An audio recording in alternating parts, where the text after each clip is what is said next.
आजच्या भागामध्ये आपण पाहणार आहोत विक्रम आणि पार्थ डायनिंग टेबलकडे येत असताना त्यांना किचनमधून छान वास येतो। तेव्हा विक्रम म्हणतात की अरे वा, आज किचनमध्ये काय खमंग छान वास सुटला आहे। तेव्हा घरात काम करणारी कल्पना जेवण घेऊन बाहेर येते। विक्रम तिला म्हणतात की काय ग कल्पना, आज घरातल्या सगळ्या बायकांनी सगळं काम तुझ्यावरती सोपवलं आहे का? तेव्हा कल्पना म्हणते की नाही हो दादा, आजचा सगळा बेत आहे ना काव्या वहिनीने केला आहे। हे ऐकल्यावरती विक्रम आणि पार्थ यांना विश्वासच बसत नाही। तेव्हा विक्रम म्हणतात की अरे वा, क्या बात है। आणि ते पार्थकडे बघत म्हणतात की अच्छा, हे सगळं आमच्यासाठी नाहीच आहे, हे सगळं खास पार्थसाठी आहे। ते पार्थला चिडवत हसत म्हणतात मज्जा आहे पार्थ तुझी। आणि मग नंदिनी तिथे गजरे घेऊन येते। ती कल्पनाला म्हणते कल्पना ताई, हे घ्या गजरा। ते बघून विक्रम म्हणतात अगं नंदिनी, जनरली नवरा बायकोला गजरा देतो आणि तू का हे गजरे वाटत फिरतेस? तेव्हा मालिनीताई आणि बाकीचे सगळेजणच तिथे जमलेले असतात। मग मालिनीताई म्हणतात की नवऱ्यानेच तिला गजरा दिला आहे। हे ऐकल्यावरती विक्रम खूप खुश होतात। ते म्हणतात काय सांगतेस, काय मुलं सुधारली वाटतं आपली। मालिनीताई म्हणतात की आता तुम्ही म्हणू शकता की मुलं तुमच्यावरती गेली आहेत। आणि मग सगळेजणच हसतात। नंतर नंदिनी तो गजरा घेऊन मंजू आत्यांकडे जाते आणि त्यांना गजरा देत म्हणते की हे घ्या मंजू आत्या, तुम्ही हा गजरा माळा। तेव्हा मंजू आता त्याच्यावरती म्हणतात की आज चंद्र कुठून उगवलाय?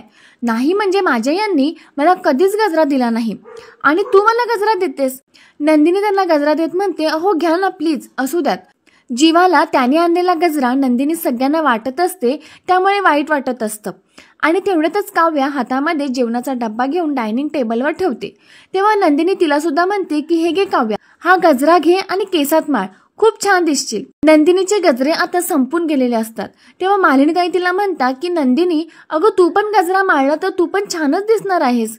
जीवाने एवढ्या प्रेमाने तुला गजरा दिलाय आणि तू सगळ्यांना वाटत काय फिरतेस? मग काव्या आणि जीवा एकमेकांकडे बघायला लागतात। काव्याला हे ऐकल्यावरती राग येतो आणि काव्या तो गजरा नंदिनीला परत देत म्हणते ताई, जे तुझ्या हक्काचं आहे ना ते तुझ्याकडेच राहू देत। आणि ती विषय बदली करत म्हणते की चला तुम्ही सगळेजण डायनिंग टेबलवरती बसा, मी सगळ्यांना जेवण वाढते। आणि ती पार्थकडे बघत म्हणते की आज एक नंबर बेत केला आहे मी। आणि मग सगळेजण जेवणासाठी डायनिंग टेबलवरती जायला लागतात। तेव्हा विक्रम लगेच म्हणतात चला तोपर्यंत मी हा गजरा माझ्या बायकोच्या केसामध्ये माळतो। मालिनीताई त्यांना म्हणतात अहो काय बोलताय तुम्ही हे? तेव्हा विक्रम म्हणतात की किती दिवसांनी हे प्रेमाचं प्रतीक गजरा माझ्या हातामध्ये आहे आणि तू माळू नको म्हणतेस? अगं मुळात गजरा असतोच नवऱ्याने बायकोच्या केसामध्ये माळण्यासाठी। आणि मग तो गजरा विक्रम मालिनीताईंच्या केसामध्ये माळतात।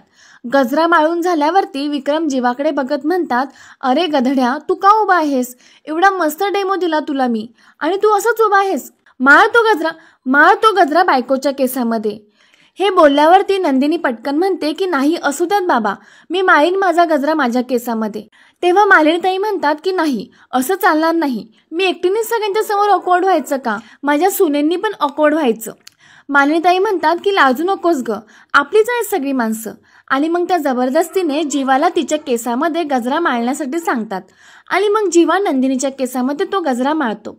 आणि मग गजरा माळून झाल्याच्या नंतर सगळेजण डायनिंग टेबलवरती जाऊन बसतात।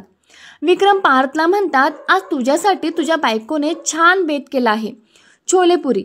विक्रम म्हणतात आज ना मी ऑफिसमध्ये बसल्या बसल्या छोलेपुरीचाच विचार करत होतो। आणि मग ते काव्याकडे बघत म्हणतात आणि तू बेतच केला छोलेपुरीचा, क्या बात है। काव्या त्यांना थँक्यू बोलते आणि पटकनच छोलेचं भांडं घेऊन पार्थच्या ताटामध्ये वाढायला लागते। मालिनीताई पण म्हणतात की खरंच खूपच छान झाला बेत। पण मंजू आत्या लगेच टोमणे मारत म्हणतात की इंटरनेटवर बघून केला असेल। मंजूने असं बोललेलं कुणालाच आवडत नाही। विक्रम लगेच तिला टोकत म्हणतात हे मंजू, तू पण इंटरनेटवर बरंच काही बघतेस, पण करतेस का? आणि ते मिथुनकडे बघत म्हणतात काय हो मिथुनराव, करते का हो ही? पण मिथुन काका त्यांना हात जोडतच काहीच न बोलता इशाऱ्यामध्ये म्हणतात की मला काहीच विचारू नका। विक्रम म्हणतात की मग उगाचच आपलं, आणि तिने फक्त बघितलं नाही तर ते केलं सुद्धा आहे। आणि ते काव्याला म्हणतात की खूप कमाल काव्या। आणि विक्रम मग एक घास खातात आणि त्यांना खरंच खूपच आवडतं। पार्थ हा काहीच खात नसतो, तो नुसता बसलेला असतो। तेव्हा विक्रम त्याला जबरदस्ती करत म्हणतो अरे पार्थ, तू असं का बसलायस, खा ना। पार्थला खायची अजिबातच इच्छा नसते, कारण की तो काव्यावरती रागवलेला असतो। पण नंतर त्याला सगळेजण जबरदस्ती करतात, म्हणून मग पार्थ खायला सुरुवात करतो। पार्थ जेव्हा एक घास खातो तेव्हा त्यालाही ते जेवण खूप आवडतं, पण तो काहीच रिॲक्ट करत नाही. विक्रम त्याला विचारतात की कसं झालं आहे, पण पार्थ काहीच बोलत नाही, फक्त मान हलवतो. तेव्हा मालिनीताई त्याला ओरडत म्हणतात, अरे काहीच का नाही बोलतेस, नुसताच का मान हलवतोयस, एवढं छान केलं आहे तिने, जरा कौतुक कर काव्याचं. तेव्हा पार्थ म्हणतो की छान आहे. तेव्हा विक्रम म्हणतात की कसं कौतुक करतोयस तू, आणि आज पार्थ आणि नंदिनीचा मूड जरा लो का दिसतोय, पण जीवा आणि काव्या तुमच्या दोघांचं खरंच खूपच कौतुक. नाही काय आहे ना, दिवसाच्या शेवटी कोणीतरी जर आपल्याला असं स्पेशल फील करत असेल ना, तर खरंच या जगात दुसरं काही सुख नाही. तेव्हा काव्या आता पार्थकडे बघत लगेच म्हणते, मी ना अजून एक स्पेशल डिश केली आहे, मी पटकन घेऊन येते. आणि ती किचनमध्ये जाते. ती गेल्यावर ती मंजुताई म्हणतात, मी ना फक्त स्वप्नामध्येच बघितलं होतं की काव्या जेवण करेल, आणि आज ते माझं स्वप्न पूर्ण झालं. तेव्हा मालिनीताई म्हणतात की मंजुताई, वसुताई नाहीये, त्यांची कमी पूर्ण करताय का तुम्ही, आणि तुम्हाला जे जे वाटत नाही ना ते सगळं काव्या करून दाखवणार. आज तिने छान स्वयंपाक करून दाखवला, थोड्या दिवसांनी पार्थसोबत छान संसारही करेल. मालिनीताई यांचं बोलणं ऐकल्यावरती पार्थला आता लगेच ठसका लागतो, कारण की त्याला माहिती असतं की आता त्या दोघांचा डिवोर्स होणार आहे आणि काव्या हे घर सोडून कायमची निघून जाईल. ती दोघं संसार कधीच करू शकणार नाहीत. तेव्हा आता काव्या पटकन पार्थला पाणी देते आणि त्याला सावकाश प्यायला सांगते. तेव्हा आता पार्थचा ठसका वाढायलाच लागतो. तेव्हा काव्या आता तिच्या हातामधलं श्रीखंड त्याला देत म्हणते की तुम्ही थंड श्रीखंड खावा, म्हणजे तुम्हाला बरं वाटेल. पण पार्थ काही श्रीखंड खायला तयार होत नाही, तो नाहीच म्हणत असतो. पण सगळेजण त्याला सांगत असतात की जरा गोड खा म्हणजे बरं वाटेल, आणि मग सगळ्यांनी जबरदस्ती केल्यावरती पार्थ थोडंसं श्रीखंड खातो. पार्थने श्रीखंड खाल्लेलं बघून काव्याला बरं वाटतं. ती स्वतःशीच गालातल्या गालात हसायला लागते. पण पार्थला असं बघून रम्याला डाऊट येतो. ती स्वतःशीच म्हणते की पार्थ एवढं का तोंड पाडून बसला आहे, काहीतरी गडबड नक्कीच आहे. नंतर सगळेजण जेवून घेतात, आणि नंतर सगळ्यांचं जेवण झाल्याच्या नंतर नंदिनी आणि जीवा रूममध्ये येतात. रूममध्ये आल्याच्या नंतर जीवा नंदिनीला म्हणतो की मला वाटलं आज सगळंच फसतंय की काय, तू एकही चिठ्ठी वाचली नाहीस, पण 5 पैकी कमीत कमी एक गजरा तरी तुझ्या केसात आहे. तो नंदिनीकडे बघत म्हणतो की खुश. तेव्हा नंदिनी रागाने तो गजरा काढून टाकते. तर आता दुसरीकडे दाखवतात, पार्थ रूममध्ये असतो आणि काव्याहून पार्थला म्हणते, काय मग पार्थ देशमुख, काय सेम टू सेम होती ना श्रीखंडाची चव. ती म्हणते, पार्थ सकाळी मागवलेली कॉफी नाही पिलात ना तुम्ही, काय म्हणालात की मला घरची केलेली कॉफी आवडते, पण आता माझ्या हातचा श्रीखंड खायला लागलं तुम्हाला, आवडलं ना श्रीखंड. पण पार्थ काहीच बोलत नसतो. तेव्हा काव्या म्हणते की बोला ना पार्थ देशमुख, आर्किटेक्ट बोका, बोला ना, आवडलं ना श्रीखंड, मी केलेल्या श्रीखंडाची चव अजूनही रेंगाळते वाटतं होटांवर. हो ना, मस्त झालेलं श्रीखंड, बोला ना, सांगा ना प्लीज. पण पार्थ हा काहीच बोलत नाही आणि अचानक तिथून उठतो आणि समोर ठेवलेली पाण्याची बॉटल घेऊन ढसाढसा पाणी प्यायला लागतो, आणि तोंडाला लावलेली बॉटल तो काढतच नाही. तेव्हा काव्या म्हणते की अहो काय करताय तुम्ही, जरा सावकाश. ती त्याला म्हणत असते की थांबा, ठसका लागेल तुम्हाला, पण पार्थ ऐकतच नाही. तेव्हा आता काव्या पार्थच्या हातातून ती बॉटल हिसकावून घेते. काव्या ओरडून म्हणते की हे काय चाललं आहे पार्थ. पार्थ म्हणतो की मगाशी जे श्रीखंड खाल्लंय ना त्याची चव घालवतोय. तो काव्याला म्हणतो की खरं सांगू का, आजच्या इतकं कडू श्रीखंड मी याआधी कधीच खाल्लं नव्हतं. आणि आता इकडे दाखवतात, नंदिनी तो गजरा जीवाच्या हातावरती रागाने ठेवते आणि जीवाला म्हणते, खुश, तुम्ही मला विचारताय मी खुश आहे की नाही, खरंच तुम्हाला आहे का इतकी माझी काळजी, माझ्या खुशीची, माझ्या आनंदाची. तुम्हाला मला कसं खुश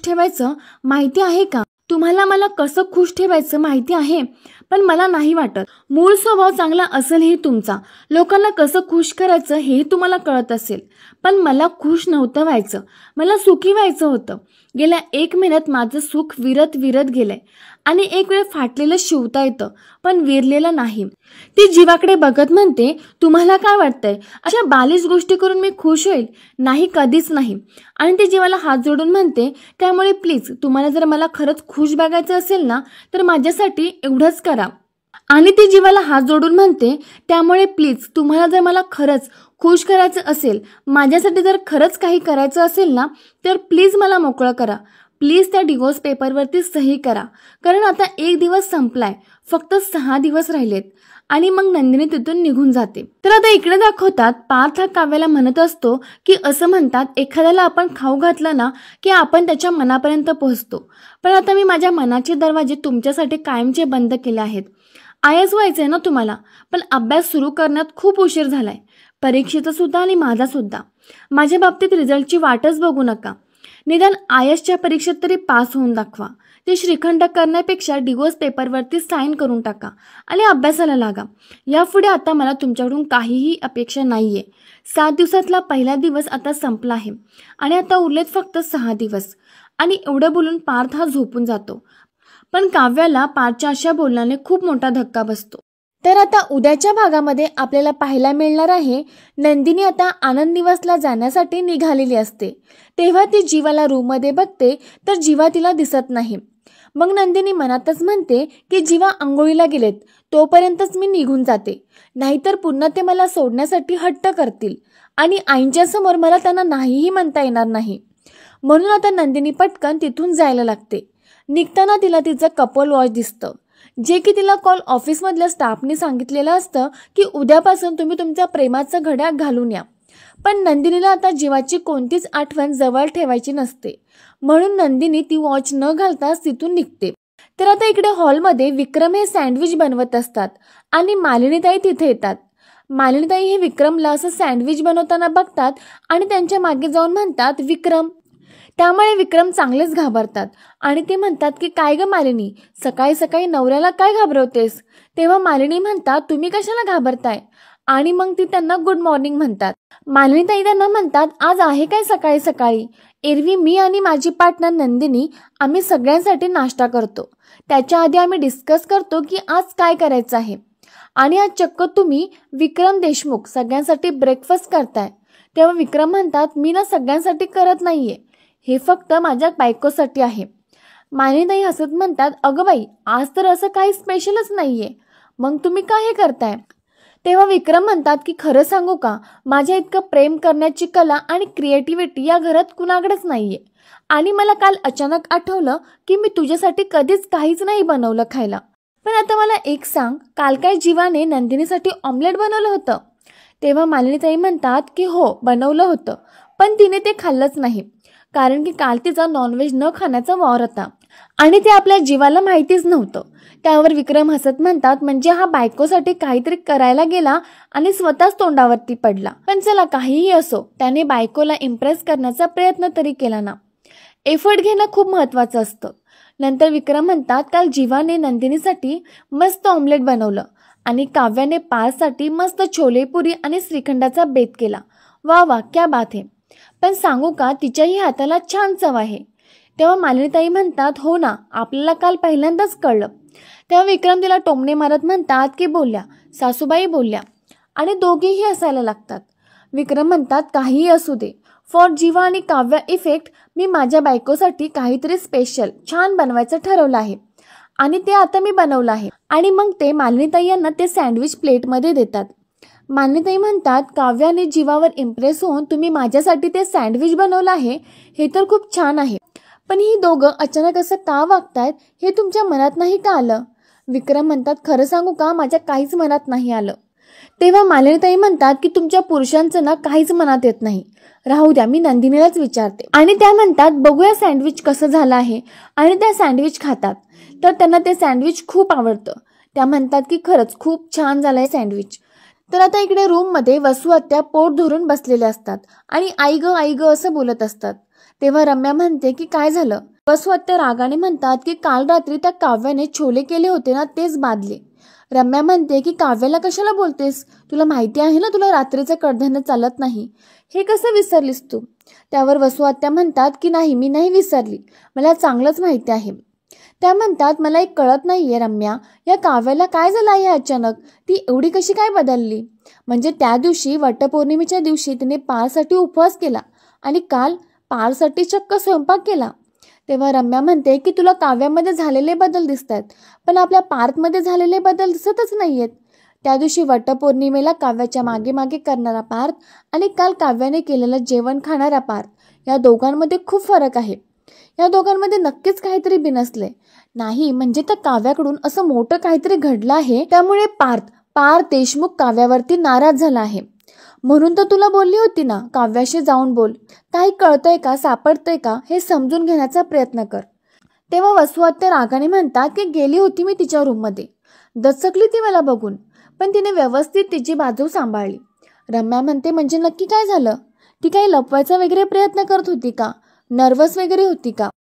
तेव्हा वसू आत्यांना आठवतं की तिचा एक ब्राऊन एन्व्हलप खाली पडल्याच्या नंतर काव्या चांगलीच घाबरली होती. मग ती रम्याला सांगते की रम्या, ती नर्वस तर नव्हती, पण मी तिच्याशी बोलून जेव्हा रूमच्या बाहेर येत होती ना, तेव्हा ब्राऊन कलरचं एन्व्हलप खाली पडलं. ते मी उचललं तर तिने लगेच ते माझ्या हातातून खेचून घ्यायला लागले. मी तिला म्हटलं की असं काय आहे एन्व्हलपमध्ये, तर म्हणाली की माझ्या अभ्यासाचं आहे. पण मला हेच कळत नाही, एवढं खेचून घ्यायची काय गरज होती? तेव्हा रम्या विचार करते आणि म्हणते खेचून घेतलं म्हणजे त्या ब्राऊन एन्व्हलपमध्ये असं काय आहे जे तिला आपल्या हाती लागू द्यायचं नाहीये. रम्याला आता काव्यावरती संशय आलेला असतो. तर आता इकडे काव्याच्या रूममध्ये दाखवतात एन्व्हलप जिथं पडलेलं असतं तिथं काव्या समोरच येते आणि ते एन्व्हलप बघून काव्याला आठवतं की पार्थने तिला सांगितलेलं असतं की ते डिवोर्स पेपरवरती त्याने साईन केलेली आहे आणि तूही साईन कर 7 दिवसाच्या आतमध्ये, आपण कायमचेच वेगळे होऊ. तेव्हा तर काव्या थोडासा विचार करते आणि रूममध्ये पार्थला बघते तर पार्थ तिला दिसत नाही. तेव्हा काव्या म्हणते की हा आर्किटेक्ट बोका गेला कुठे? ती स्वतःशीच म्हणते अरे देवा, हे ऑफिसमध्ये गेले की काय? माझे खूप प्लॅन्स आहेत आज आणि त्यातला एकही प्लॅन फिसकटायला नकोय. मग ती पटकन आवरायला घेते. ती पटकन तिची बॅग घेते आणि कॉलेजला जायला निघते आणि त्या घाईमध्ये तिचं ते डिवोर्स पेपरचं एन्व्हलप त्या टेबलवरतीच राहतं. तर आता काव्या हॉलमध्ये आल्यानंतर रम्या सुद्धा तिथं आलेली असते आणि त्या दोघीही एकदम म्हणतात की पार्थ, मालिनीताई आणि विक्रम तिथेच बसलेले असतात. ते दोघे एकमेकांकडे बघतात आणि हसत म्हणतात की पार्थ कधीच तयार झालाय आणि गाडीमध्ये जाऊन बसला आहे. तेव्हा काव्या म्हणते काय सांगताय? ते कधी उठले आणि कधी आवरलं? काहीच कळलं नाही. रम्या लगेच म्हणते की मी निघते आणि सगळ्यांना बाय करून ती जायला लागते. तेव्हा काव्या तिला आवाज देत म्हणते अगं निघते कुठे? मला पण यायचं आहे.